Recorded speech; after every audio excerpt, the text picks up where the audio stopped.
Hello, everybody, and welcome back to a new season of the Toilet to Titles NFL Draft Review. It's the 2022 draft class that was just wrapped up.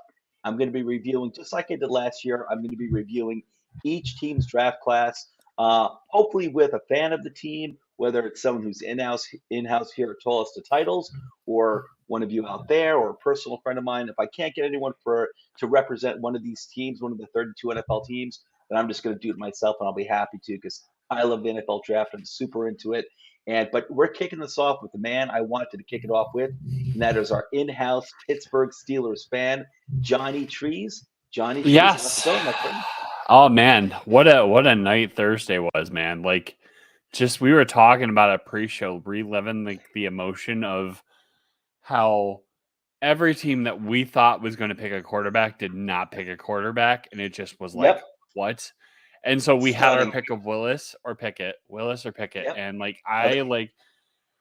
I wanted Willis, but my heart was okay with Pickett. I got to watch him play. Sense. Yeah, I mean, like, I saw what Pickett did in the ACC championship game with the slide. I'm like, I want that.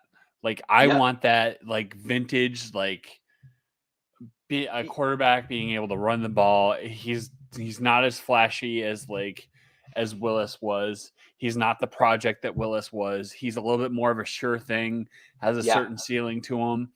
I'm cool with it. You know, I was happy. Like, I was just beyond content.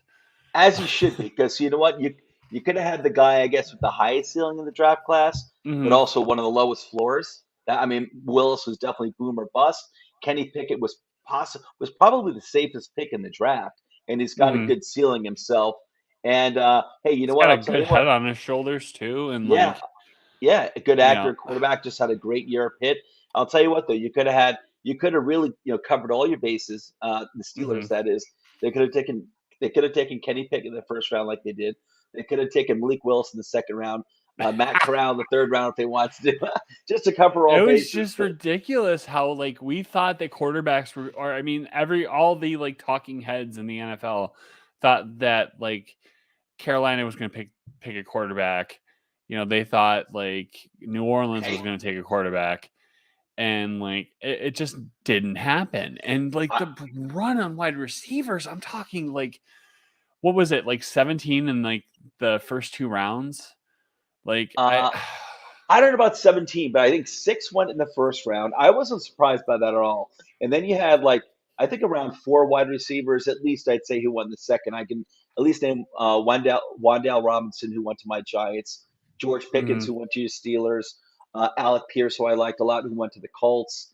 There was another wide receiver who went to another team. So you're looking at least 4. So you're looking at least 11 wide receivers that won the second round. But actually, overall, I was surprised by the quarterbacks, but I wasn't surprised by the wide receivers at all, because you look what happened with some of the big trades that happened in the offseason, as well as some of the huge contracts that were doled out. It's almost like it's switched from being, I mean, it's definitely a QB-driven league, but the value of the wide receiver, we're being shown what it is. And I wasn't surprised at all that, given how everyone seems to be scooping up wide receivers, giving contracts any contracts they want, that these wide receivers could be flying off the board in the first 2 rounds. And there were some good ones available later in the later rounds, like 3rd, 4th, 5th, as your Steelers also showed, because there's another good guy in here we're going to cover who was very good, who I liked a lot. I was shocked that, and we'll get into the Steelers. Anyone who's watching, we'll get into the Steelers for 1 second, but this is the kickoff video, so John and I are still really amped up from draft weekend. I almost didn't do the video tonight. I was almost like, you know what, I need a few more days just to just gather myself and take a breath. And I'm like, you know what, screw it, let's launch it tonight. We'll do the Steelers. I'll do it with Johnny Trees. Let's get it done, baby. And I'll get this project rolling. It was a great night, though. It was a great atmosphere. Awesome. You had Roger trying to cater to the crowd and just failing miserably. It was just as always. It's a yearly thing with him. It's right. Oh, like me. No. Yeah, he doesn't have to worry about it. He's got a lot of money and a lot of Oh power, and I'd love to be in his shoes. Everyone could hate me, and I'd love to be yeah. in his shoes. But all right, talking about Kenny Pickett, let's move on here. Kenny Pickett, Yes. first round. Now, I was shocked too. Before we get to Kenny Pickett, let's Mm, talk about the whole QB thing. You're absolutely right. I was blown away that I thought Carolina was crazy for not taking a quarterback. Even if this, whether it was Malik Willis, Kenny Pickett, whoever, Matt Corral, take your pick, but to at least not the way my thinking was. Well, listen, I realize it's a high first round pick in number 6, but you did mm, trade up for him. At the end of the day, it's just one pick, and some of these guys can wind up being good quarterbacks. But Carolina passed, Seattle passed, which they did wind up getting. I think Matt Corral later on, I believe it was. And then I think that was the quarterback. They did get a QB later on, like yeah. third round. And then you had, and then New Orleans passed. And I was shocked because they traded one of their first round. They traded their first round pick next year to Philadelphia for an extra first round Philadelphia pick this year. So New Orleans had two. They did trade up a little bit to get Chris Olave, which I didn't understand. I love Chris Hmm. Olave, but that made no sense. But for me, I'm like, why are you going into this draft with two first round picks? You gave Hmm. up next first round pick, next year's first round pick, and you didn't get the QB. I think they might have gotten a QB later on, but it just didn't make any sense to me that they would.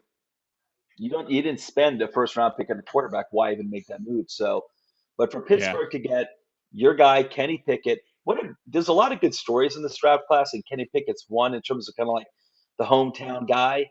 Like I don't know if Kenny Pickett grew up in Pennsylvania or like Eastern Ohio, like in that area, but he went to Pitt, had great success there, especially this previous season, and Hmm. now he's going to Pittsburgh. And we saw the same thing, with I'm sorry, the defensive end who went to the Lions, Hutchinson, Michigan Yes. Yep. boy who went to University of Michigan and then drafted by Detroit. And Kenny I Pickett, don't pretty darn I close to don't that. think he was I don't think he's from Pennsylvania. I will say though, I did attend the senior game Yeah, against Virginia, and there was almost an expectation that he was going to be coming there. It that's felt cool. natural to me. Like That's cool, I man. got I to love sit it. club level in the end zone. It was like Yep. nice. Like all the people I was talking to, or I was talking Yeah, to basically said he's going to end up here. And like that's the cool. point, yeah, it was awesome. It was just like one of those things. It was my first, Division 1 football game, and it Yep. was like a great atmosphere. Virginia had a great offense. Hmm. Pitt, like the weapons they had. You have Jordan Addison now going in the transfer portal. Like he's gone from Hmm. Pitt. He's going to be Yep. a great NFL prospect. He is a sure-handed receiver. So next year Right. he's going to be a gem. Yep. Um, that team was just loaded offensively. And Well, yeah, to Pitt's a see good what he program. can do, yeah, to Hmm. see what he can do with good wide receivers. So now you have Calvin Austin, you have Well, we'll George get to it in a Pickens. little bit. Yep, Yeah. we'll get to him in a minute. I'm trying Yep. to think who else is on their depth chart. Claypool. Claypool. Hmm. We talked about it during the show. Like Claypool, he's not really mature. What I'm hoping is that Pickens, and we'll get. I'm kind of ruining my take here, but I'm hoping with these Good. tools around, you have Najee, who is a great receiving back. You Yeah. know, I love Najee Harris. so Hmm. you have that. So you have all these picks. The offense, assuming that like Trubisky, I mean, what I think is going to happen is Kenny Hmm. Pickett is going to be pretty close to starting this year, and he's going to be Yeah. one injury away, a la 2004 when Right. Big Ben took over for Tommy Maddox. Yeah, it was The a long parallels time are there. ago. The Yeah, parallels are there. you're right. It's That's there. a really good parallel. Tommy Maddox and Mitch Trubisky, I pretty much put them on the same wavelength there, actually, the same level of ability, and which is just like good placeholder. That's it. Hmm. I think Trubisky, Trubisky is obviously not the long term solution with Pittsburgh. What he's hoping for is to ball out, this Hmm. year and get himself like a contract with another team next year. But Kenny Pickett, you'll probably wind up seeing him, sometime sooner rather than later this year. I Mm. assume. So, but you got a Yeah. really good guy. The guy had a really good year, ball down 2021. Um, and put himself at the very top of the list here. Where It was kind of like him. It was pretty much Kenny Pickett and Malik Willis as the Yeah. 1-2 quarterback. Take your pick. Whether it was the guy with the higher ceiling or the safer guy, whatever you want. It was these. It was really these were the top two. They got Kenny Pickett. I thought it was a really nice move. I like they didn't fool around. Again, they didn't trade up for anyone. They stayed in their place. Pick number 20 back. Second half of the first round. They get the guy they wanted because they could choose from all of them, and they got Kenny Pickett. So I thought it was really cool. And Pitt is a good, respectable program. I put them up there with They're getting them there. them and Kentucky. Yeah. I put them like the same level. Like obviously these aren't powerhouses, but these are respectable teams too. That every year seem to be adding more and more talent to the NFL. So good job by Pittsburgh, man. Good job. Who knows? Maybe this could be another like 15-year run, like with Roethlisberger. I honestly think that like they chose Pickett over Willis because he was more of a long-term, like they could see him with that for that long. And I'm all about it. Like give me a consistent quarterback. I mean, Ben, you can argue probably in 2015 was starting to show his age and just wasn't really like I don't know. I was there with Eli, man. Trust me. Yeah. As a Giants fan, I was there with Eli. I saw the same thing earlier, though, a little earlier than Ben. But I see. But he's a Pittsburgh guy. I mean, the city loved him. I mean, it was a true thing. I mean, Willis would have been great. Willis would have been like Slash, like the unexpected, like Cordell Stewart, like pick, back from the early 90s and just like. Right. But you just don't know. Like it was scary. And, with Malik Willis, I never really bought into Malik Willis. I'll be honest. Like if my team, if my team had picked him in the first round, I would have been like, hey, as long as we're not trading up to get the guy, all right, okay, I get it because he's got some incredible skills, but I never really bought into that. I was never on the Malik Willis hype train myself. Yeah. But hey, listen, I like they got this guy. Not fooling around. They didn't have to trade up to get him. I think it's great. You give him some time to develop, see how it goes. I think he's got a head on his shoulders. He's got talent. I like the pick a lot. I really do. I like the Pickett pick. Round 2. Speaking of pick, we got another pick. Oh, man. The fact that this guy fell to us, I'm like, unbelievable. I'm not surprised that he fell to you because, listen, many of us here told us the titles really like George Pickens a lot. And it was conceivable that he could go in the first round.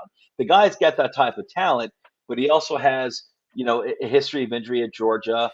He had some other, some other issues, in terms of like character issues, character concerns. Apparently, had gotten into a fight with an assistant coach at Georgia. I don't know the story behind that. Yeah, I don't know. Maybe the assistant coach was a jerk. I never cared about it. I never really cared about it much. If my team drafted him, then I'd look into it. I never really cared. All I knew is that the guy is a heck of a talent. Last year, he missed most of last year with injury until near the end of the year, and then this guy balled. He balled out against top tier talent. He's an awesome athlete. This guy's he's like 6 foot. He's not like huge. It's not like he's 6'3". He's 6 foot. He's physical. This guy's got great body control. He's an excellent athlete. If anyone's watching highlight videos of George Pickens, you'll see this guy's got really good hands, makes acrobatic catches, goes horizontal to the ground, laying out for a reception. This guy goes balls to the wall trying to get the ball. And what I'm hoping, what I'm hoping is that he's a character guy for the most part. Despite what we've heard, he has a good head on his shoulders, and he's the type of leader that wide receiver room desperately needs. Yeah, because it's just been lacking. I mean, you had Juju, and listen, I loved Juju when he first came out, but he turned into a clown. Like this is my opinion, my opinion only, but doing stupid dances, doing it's not something, and this is something that like, and I'll probably write up an article about it, is like, you basically become a product of the environment that you create. So the fact that, you allow this, it's kind of like, okay, you're a great coach, and I'm talking about Mike Tomlin, but here's the thing. You kind of allow these things to kind of take precedent, to take place. And then in his tenure, and this is kind of like it's part of the environment. So I saw the same thing with it. I am getting concerned with head coaches and receivers. I saw mhm, the same thing. I'm a Giants fan. We had Tom Coughlin as our head coach for a long time, no nonsense guy, until mhm, OBJ came around, and it seemed mhm, like and OBJ is not like the worst person. He's not a bad person. He do stupid stuff, but mhm. it wasn't like he was like abusive towards anyone. Like girlfriend, wife, something. Nothing like crazy, stupid. Yeah. He do some stupid stuff on the field, like kicking the goal net, getting us some, letting another player get under his skin, stuff like that. And it Mhm, seemed like, well, I assume Coughlin. I'm assuming Coughlin spoke with him behind the scenes. I don't expect him to dress him down in public necessarily, mhm. but nothing ever seemed to change in that regard with OBJ.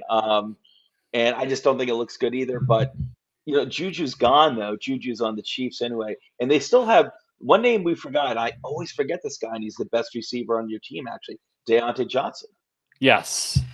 Yep, And I'm really hoping that I always forget him. I'm really hoping the presence of Pickens will lead to Johnson having a breakout year, because to be Right. honest with you, he did not have a good year last year. He had a lot of drops. I mean, Yeah. a lot of drops. And I think a lot of it was just the environment in the wide receiver room. It wasn't, Yeah. conducive to. And granted, you're dealing with an older quarterback. Ben Right. was, Right.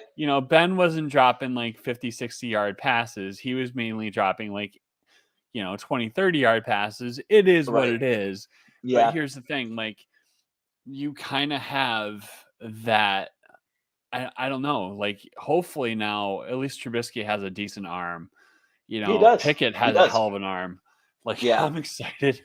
Like, I think I think it go could be ahead. fun to watch Trubisky in the first few games. I don't know how long. As soon as they think Pickett's ready to take the reins, they're going to give it to him. But I am Mhm, interested to see that Trubisky, what he does, because he's in a competent organization now, mhm, like a team that knows what it's doing, a head coach who's a proven winner.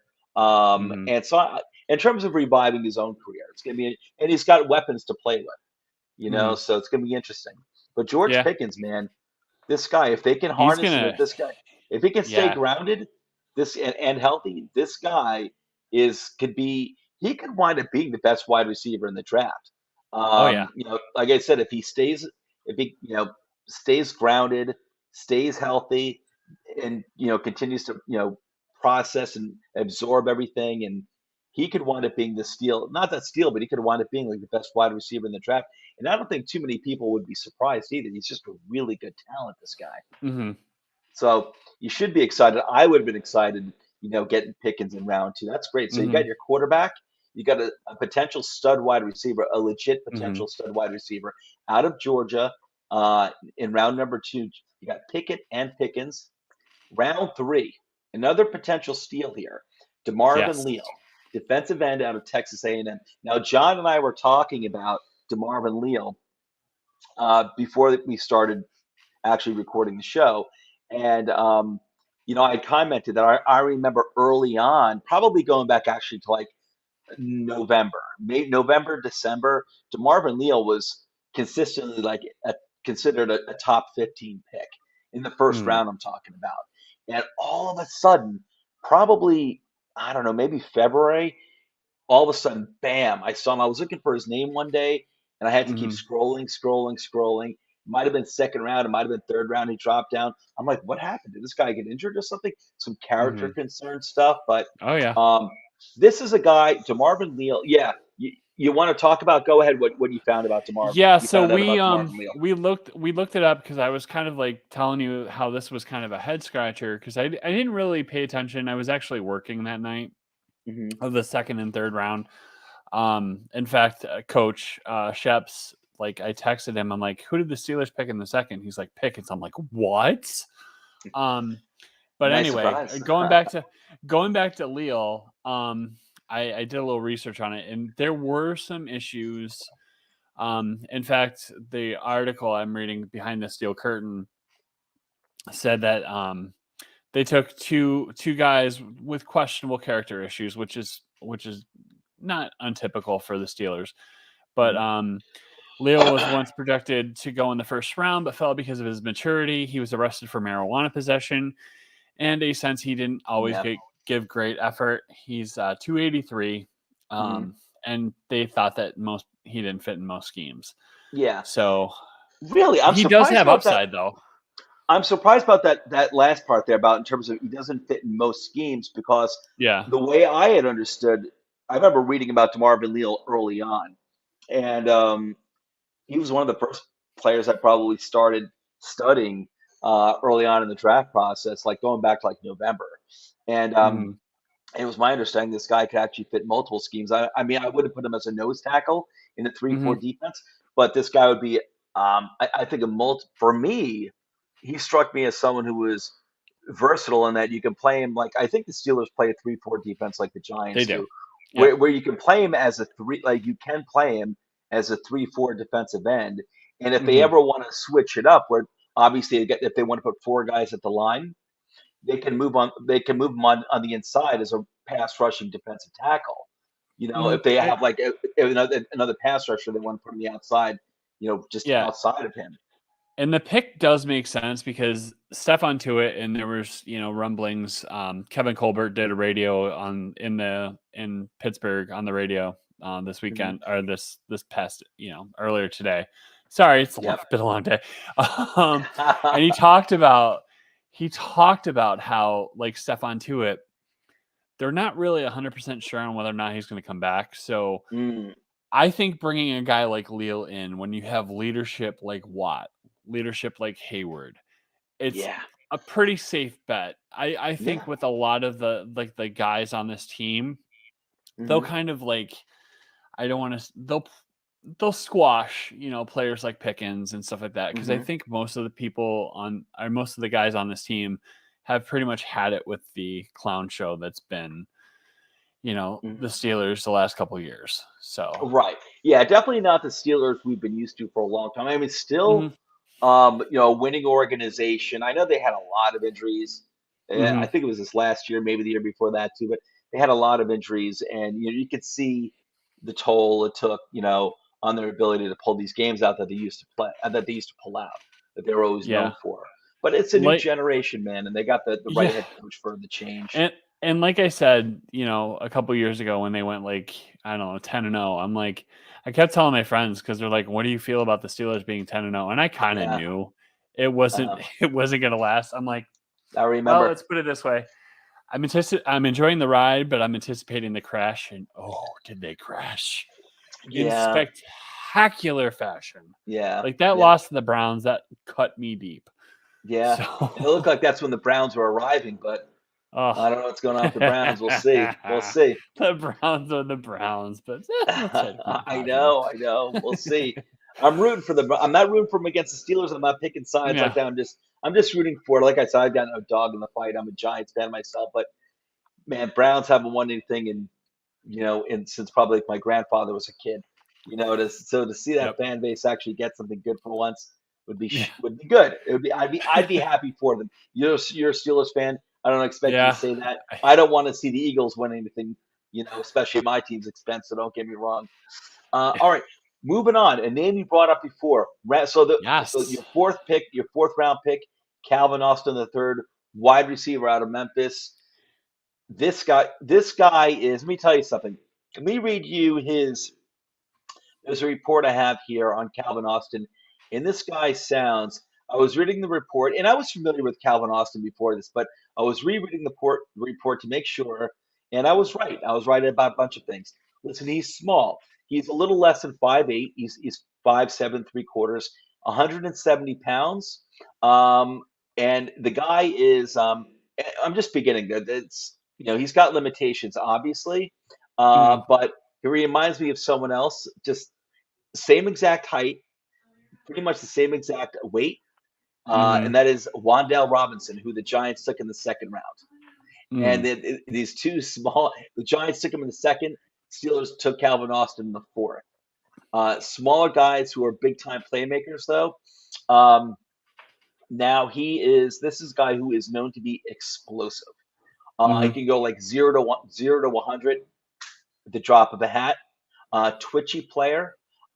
This guy is very, very hard to defend. And that's a good thing about these smaller guys, too. It's like when you're smaller and you have those traits, it is harder for, even slot corners who tend to be like 5'11", but Mm-hmm. outside cornerbacks, 6 foot, 6'1", they're athletic, they're fast, but it's not easy to keep up with a guy, um, a smaller player like a Calvin Austin. I mean, look at how Uh, great Cole Beasley has been. Like, right. and I Hmm. mean, he's someone that you can put in the slot. He's someone that you can put everywhere. He can beat you outside, Hmm. beat you inside. He's a good Yep. player. So I can Hmm. see why they picked him. We were talking Yep. about we were talking about this. Like everyone raved for the most part as far as like toilets to titles about how great the Ravens pick was. However, there was a story in the Pittsburgh Trib about how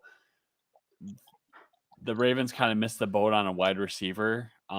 They were planning on taking Calvin Austin in the 4th round, but Hmm. instead the Steelers the Steelers ended up getting him in the 3rd, which is great. Yeah. Because Eh, like the Browns, I hate the Ravens. oh, right. Oh, I'm sure probably the best rivalry for a long Oh, time now in NFL is Steelers Ravens. Two mm, good teams that have been good for a very long time. Two great front offices who mm, always knew how to replenish their roster and when to let guys go who were getting towards the end of their career. Neither were yeah. paying for people. Two well matched organizations. Especially after trading Hollywood Brown on Thursday night, like you Yeah. knew they were going to go for a wide receiver. They had like umpteen million picks, and they missed the boat. So Yeah. thank you, thank you, thank you. We'll take Yeah. 2 of the top wide receivers from the draft. So And that far, we're good. and actually Austin, yeah, they got two very good wide receivers this draft. Hmm. And actually Austin does remind me of Hollywood Brown. Brown's a little taller. I think Brown's more like 5'10". He's not like Hmm. necessarily short, but very speedy, very light. Hmm. And so yeah, so that makes sense to me that I could see that being like Baltimore's type, like their wide receiver type. Hmm. Um, but fast guy. But this guy was really good value in the 4th round, and I don't think he was really necessarily talked about amongst most people, just because this again was a very deep wide receiver class. But man, you got a guy who was, I thought, really, really good value in the 4th round. I thought Calvin Austin could have won the 3rd Oh, round, sorry. and I said 3rd round earlier. I meant to say 4th round. yeah, no, but So but he could have. No, I think he could have went in the 3rd round. But this yeah. guy was. They got him in the 4th round, and I thought, like I said, his characteristics are very, very similar to Wandale Robinson, who the Giants wound up took in the 2nd round. This guy is very, very similar, and he's coming from Yep. a program, Memphis. I wouldn't put them up. I wouldn't put Memphis up there necessarily with Kentucky or Pitt, but they're getting close to that too. This is another program that's adding more and more players to the NFL every year. So I'd be really Hmm. excited. Steelers fans, be excited about what Calvin Austin can bring to the table. So moving on to the 6th round, Yep. possibly Con- the best story of the draft yep. was And Connor tell us why. Heyward. Connor Heyward coming home to play with his big brother Cam. Hmm. Yes, like I Yep. love stories like this. And This is Steeler football for me. This is like and the boom. son of Craig Ironhead Hayward. Yes, like check, That check, is really check. cool. Yes, I Yep. mean like give me a sappy ESPN story times 20. Hmm. Like I mean this was great for me. Like and to be honest with you, I thought they were gonna pick him, but I wasn't entirely sure. But when it happened, I'm like, yes. And like Yeah. the whole, all of Pittsburgh wanted this to happen because Cam Heyward, man, that dude, I know he's gonna retire a Steeler. He is just Steeler football from the Yeah. word jump. I mean, he is Oh just yeah. a class act, just yeah. Another It's cool story. Another cool story. I like it a lot. mm, And Connor Hayward, I actually have down here in the yellow ticker at the bottom, fullback for Michigan State. He's actually fullback and a tight end as well. yep. So he's got versatility. I'm actually a fan of the old school fullback position. I like fullbacks blocking for blocking for my running backs and also once in a while going out for that surprise reception. This Hmm. guy's got some athleticism to him. He's not the biggest fullback, but again, he also plays tight end. But he is a physical player. This guy, and This he makes me actually Go ahead. I'm Go sorry. ahead. No, I was No. just going to say it makes me think what's going to happen to the other brother duo, Derek Watt and TJ Watt. I don't know if Derek Watt's going to be able to be a cut as a result of Connor Heyward coming aboard. I really don't know. I love Derek Watt. I love the Watt brothers. Yeah. You know, I mean, hell, if JJ Watt would have signed last year with us, I would have been over the moon. I was surprised he didn't. I was like, you big dope. You should have went to your younger brother's team before you retired. Yeah.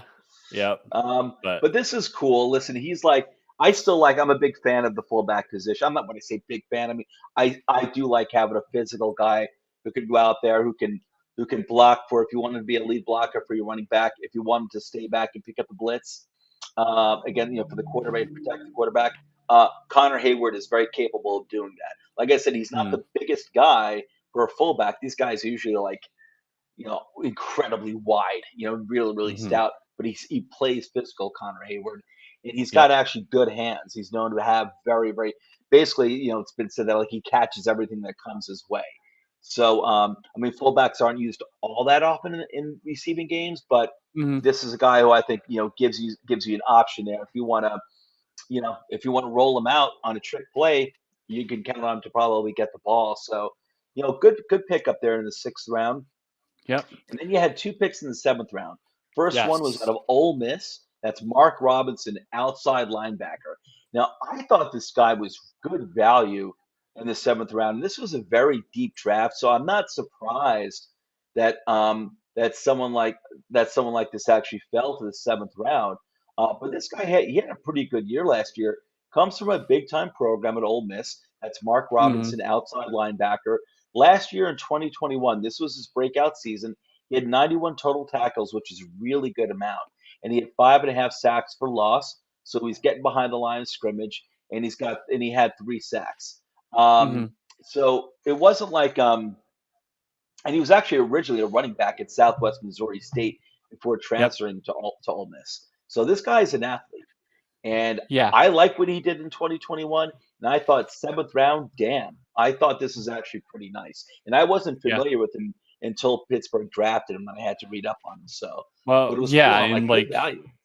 Some of the stats on him, he ran up 4.69 in the 40, has a 33.5 inch vertical. And so Brian Flores being the linebackers coach, he's going to be a good fit. Yeah. So I like it. I honestly, he could have been an undrafted free agent, but hey, good on them for picking him. And then go ahead. No, go ahead. I was just kind of gonna transition to the last the last pick. Your future starting quarterback from South Dakota State University, Chris Oladokun. Yeah. So you and I were talking because I was kind of dumbfounded by this. I think this is the end of the Mason Rudolph era. Yep. In Pittsburgh, which to me, the one Baltimore-Pittsburgh game I went to was the game that he got knocked out. And kind of sum up his career, the golf cart died that day on the field. Yeah, that's right. Oh, poor guy. He had some interesting games, too, where it seemed like some things seemed to happen when he was in. I remember the game against Cleveland, right? The Browns, where what's-his-name took off, the defensive end for the Browns took off his helmet or took off Mason Rudolph's helmet. And hit him on the head with it.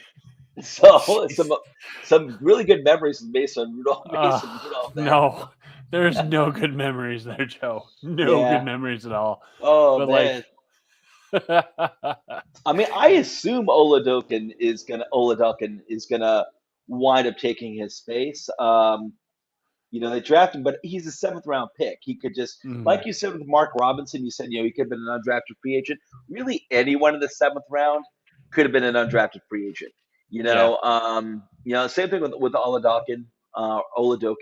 But the thing about Oladokun too, and this is someone I was not familiar with at all until I was reading up on the Steelers prospects that they drafted. The guy's got really nice athleticism. I mean, his profile is this guy's got some like Patrick Mahomes in him, basically. I'm not saying he's gonna be Patrick Mahomes, but I can understand why they drafted him in terms of the upside. he's got some stuff that you just can't teach. Like the guy he's a comfortable pocket passer. And I think last year was the only year that he started, and I think he might have actually been in college football for like 5 years. So I think he was a Yep. super senior, I believe. So, but he only started last year. But the guy is a comfortable pocket passer. He's also very, very, very, very comfortable throwing on the run in either direction. Which most quarterbacks, even if they're running quarterbacks and they're comfortable throwing, it's to the side where they're towards their throwing. Obviously, if you're a righty, you're more comfortable throwing when you're running to the right. There's some momentum, your balance, but he apparently is very comfortable throwing to the left as well. He can throw off balance pretty accurately compared to most quarterbacks, and he can actually throw accurately compared to most quarterbacks from multiple angles. So those are some interesting traits that can't be taught. In terms of processing, in terms of reading the field, in terms of pocket manipulation, I really don't know anything about that in his skill set. But those are things that can actually be taught. Even accuracy can be taught, so or can be improved, I should say. So I think he's got some interesting intangibles to work with as a possible like nice backup. I like the idea of when the Steelers took Mason Rudolph. Now they've got Oladokun, and the Giants have done this in the past, and they never seem to hang on to these guys. They take like in the mid or late rounds these quarterbacks. But I always like the idea of like taking a guy like in the 5th round who's got some intangibles, and then just developing him to be your backup quarterback so he knows your system in and out. And even if he doesn't wind up being that good, you know what? He's probably going to wind up being better than most of the trash that you pick off the street. In terms of like backup quarterback without having to overpay. And who knows? Maybe you can actually develop him into being something pretty good. So 7th round pick and your second 7th round pick. And then notable undrafted free agents, just real quick. Yeah, go for it. They actually had 2 that I really liked. Outside linebacker TD Moultrie out of Auburn. Had a career high 33 tackles in 2021, including 7.5 for a loss and 3.5 sacks. Another speedy linebacker that fits the Steelers. He's an outside linebacker? Yep. Okay, gotcha. So I think, and I don't know if we touched on this, but like there was talk in Pittsburgh today about why the Steelers didn't pick up Devin Bush's 5th-year option. I think this might be why, because they think they have someone in TD Moultrie. The other one, and also Bush is coming off a ACL injury, and they're not sure what version of Devin Bush they're going to get because last year it wasn't good. There you probably go. And I remember I really so badly wanted the Giants to get Devin Bush that year. Yeah, he was a beast. Him and Shazier, man. Oof. Yeah, Shazier. Shazier was a great player. And the other one was Alabama offensive lineman. He played guard, but he also played as a tackle. He played 12 games at right tackle and one at center. He's versatile. They need depth. They really need depth on the offensive line. So this is a slam dunk. And they also got Chris Steele out of Southern California. So, who's Chris Steele? What position? I'm not familiar with him. He was a cornerback. So cool. Well, I'll tell you one thing. I mean, the Steelers are always good at finding and hoarding and developing outside linebackers. They've always been really good at that. Not just interior linebackers, but outside linebackers are always very good at that. That's interesting. But yeah, man, it was a good draft. So were you psyched by? I know, John, you were super psyched. Kenny Pickett, round 1. How by the end of day 3, how did you feel? Did you feel content? Were you like? I was content. I was really happy, really happy with Pickett. In fact, like you can watch the draft stream. Yeah. Watch my horrible jokes. Yeah. Always good jokes, man. That coach loved, especially when I started talking about his beloved Cowboys. You guys will meet up in the Super Bowl again sometime in the near future. Oh yeah. And then you had, just that whole night, just replaying it. It was like circa, 2004 when I was sitting and, watching a computer screen doing tech support for Sony computers, which they don't even make anymore. It was my first job. I was in college and I kept refreshing, and Ben Roethlisberger, I'm like, who? And he turned out he's going to be a Hall of Famer. I'm like chomping at the bit in like 5 years when he goes to Canton. I will be there, hopefully. I want, for me, I want another quarterback like that, and I see flashes of that in Kenny Pickett. Who doesn't, Like, man? I'm a Giants fan. Our quarterback Eli Manning came out of that same draft class, and it's yep. funny because I remember what I was doing that day. I was in the city, New York City. I live outside of the city, but I was in the city that day, visiting with one of my best friends who was back in town from LA. He was visiting, and I was really into the draft back then too. And they were saying that there was a good chance that the Giants were going to take a quarterback, and at that time we had Kerry Collins, who was very Mm-hmm. good for us, and we just went to the Super Bowl with him a few years before that. Got our butts kicked by the Ravens, but we went to the Super Yeah. Bowl just like a few years before. I'm like, we got Kerry Collins. I think most Giants fans felt this, and the Giants teammates felt the same way too. Like, we have Kerry Mm-hmm. Collins. Why would we be drafting a quarterback? But I remember when they made the trade with San Diego to get Eli, and I was on board. I'm like, all right, you know what? We got a young quarterback, a guy who's supposed to be a stud. We'll see how it goes. And like 15 years later, he retires, and it's like, Mm-hmm. believe me, like it's like we miss not having a quarterback who never missed a game. So besides his other very positive attributes, obviously, but that 2004 draft class was phenomenal. A lot of people don't realize that whole 2004 draft class story is so interesting that Giants wanted Eli all along. San Diego had the pick. They drafted him, even though he didn't want to go to San Diego. And their backup plan actually wasn't Philip Rivers, who they did draft, because they're hoping to take Mm-hmm. Rivers and then trade him to the Chargers, because they knew the Chargers' backup plan was Philip Rivers. And so, but what they really wanted to do, their backup plan, the Giants, who they really wanted for the backup was Roethlisberger. And it Mm-hmm. wasn't, if they couldn't get Eli, they're like, all right, we're going to take Roethlisberger. That's who they wanted. But they decided to take Rivers because they knew that San Diego liked Rivers a lot. They're like, all right, we'll take him at the Mm-hmm. number 4 pick. Then we're going to offer Rivers and a few other picks to San Yep. Diego, I think for Ben fell to Eli. what, 11? They all fell Was to he? I think so. I think you're right. And they all went to the perfect team for them. They really Mm-hmm. did. Eli was Yep. perfect for the Giants. Rivers was perfect for San Diego, and Roethlisberger was perfect for the Steelers. Mm-hmm. It worked out perfectly. It really did. So, Yep. but that's it, man. That's a wrap for our kickoff video here for our review, our Toilets to Titles review of the 2022 NFL Draft Class. Pittsburgh Steelers. It's a wrap.